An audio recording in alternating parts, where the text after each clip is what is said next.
O që nderuar, pasi që magjia është gënjeshtër apo e kot, si mund të na shkakton dëme? Apo cilët janë dëmet e magjisë?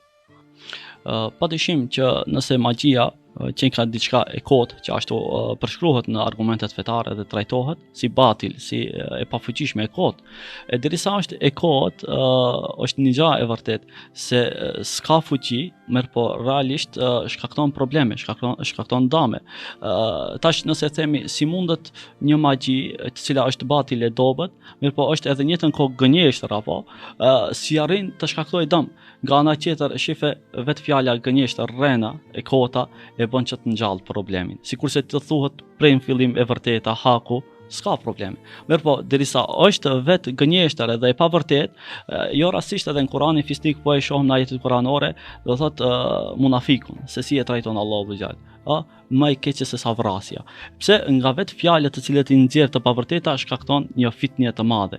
Andaj edhe vetë gënjeshtra mbi sihrin që e ka në parim vetë fjala sihr është që i themi në gjuhën shqipe magjepse, derisa të magjeps nuk është e vërtet, ajo vetëm se e shkakton problemin. Do thonë vetë fakti që është e pavërtet shkakton problem. Se si thuhet e vërteta nuk do të ketë probleme. Pasi që një besimtar është i sprovuar nga sihri, si